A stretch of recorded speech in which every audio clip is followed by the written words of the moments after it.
Nejsem dost dobrá. To je název dnešního videa. Budeme si povídat o hláškách z dětství, které nám moc neslouží. A tahle je asi nejčastější z nich. Můžeme se s ní setkat v mnoha modifikacích. Jsou to různé hlášky, jako třeba nejsem dost rychlá, nebo jsem moc rychlá, jsem moc upovídaná, nebo zase vůbec nemluvím, jsem moc tichá. Určitě jste to někdy slyšeli, třeba ty si nemehlo, ty nic neumíš, tohle ti vůbec nejde. To je všechno takové ty nálepky, kdy nás někdo soudí, že jsme někde moc nebo jsme někde málo, že něco nezvládáme, něco děláme špatně, něco se nám nedaří. No a to všechno jsou takové drobné větičky, které nám vůbec neslouží, protože se s námi táhnou celý život.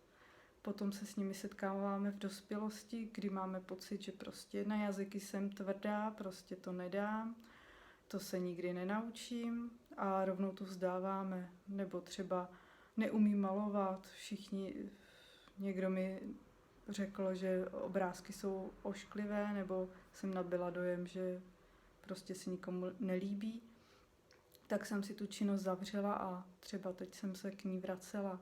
To samé se zpěvem, dost lidí prostě má, já teda ten blok ještě nemám odblokovaný úplně, je to slyšet i na té řeči, tak třeba blok, že neumím zpívat, nebo mám prostě jako divný hlas, spoustě lidí se její hlas nelíbí, tak to je další taková oblast, nebo tanec, spoustu takových tvůrčích činností nebo takových uměleckých činností, tak máme zablokované ze školy. Tělocvik, kolik lidí nesnáší tělocvik, protože s tím mají spojené spoustu negativních vyjádření, jako že neumíš skočit tamhle přes kozu, neumíš udělat kotoul, já nevím, vyšplhat, stejně jako ostatní a takovéhle věci. A všechno si to takhle sype se to do nás jako do nádobky, která se prostě naplní samým neumím, neznám, nezvládnu, jsem nešikovná, všechno mi padá z ruky. Tak tohle všechno se do nás tak jako sype celé dětství a potom se divíme, že jsme dospělí a prostě jedeme furt monotónně ten stereotypní život a nevíme, bojíme se prostě jakékoliv změny, něco změnit, udělat něco jinak, protože tam máme všechny tady tyhle strachy a všechny tady tyhle věty, že tohle nezvládnu a bojíme se to vůbec zkusit. Protože už jsme tolikrát se spálili, nebo prostě tolikrát nám někdo řekl, že prostě seš úplně hloupej, podívej se, tak se bojíme udělat chybu. Bojíme se vůbec vykročit na tu cestu změny. Jsou to věty, které absolutně nám neslouží a je dobré si to zvědomit, protože už jen tím, že si to uvědomím, tak s tím můžu něco dělat, můžu s tím pracovat. Když si uvědomím, že si pořád jako nadávám za to, že jsem pomalá, tak se můžu zamyslet nad tím, jako jo fajn, jsem třeba pomalejší než ostatní, ale de facto je to můj dar, prostě ne všichni musíme být rychlíci a prostě všechno jako zvládá šup, hotovo. Je potřeba zase u některých činností, aby ten člověk byl pomalý, aby to dělal precizně, přesně, věnoval se těm detailům. Taková rychlá účetní je sice fajn, ale prostě když vám tam naseká 10 chyb, tak jako taky asi s tím nebudete spokojený. Jo, nebo nějaký třeba, já nevím, doktor, když jako udělá jednu operaci za druhou a má to všechno rychle, ale pak tam třeba zapomene nějaký stehy nebo něco, tak jako taky to asi nebudem z toho nadšený.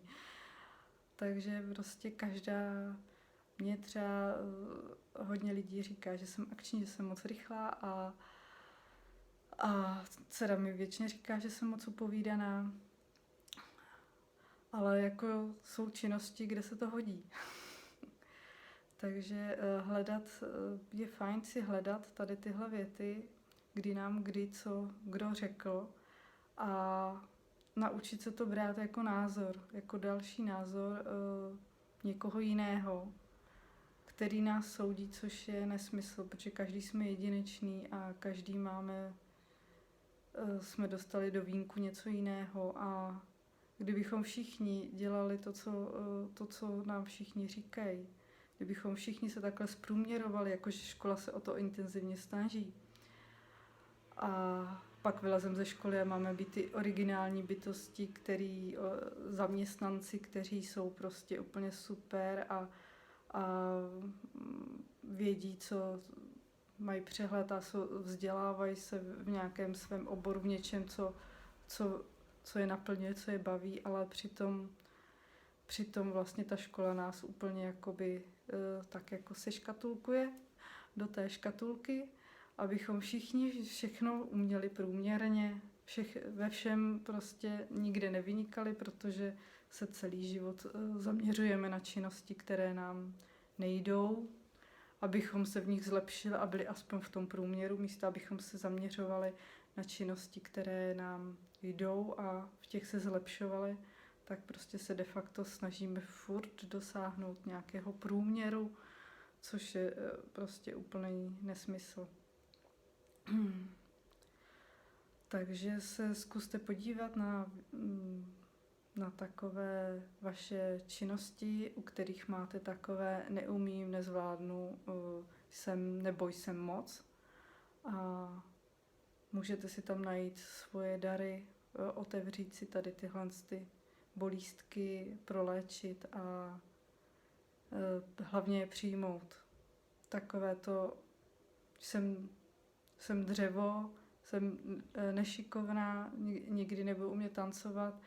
Já jsem si to nakonec teda třeba zrovna tohle jsem si zpracovala, takže jsem pak chvilku dělala i lektorku tance.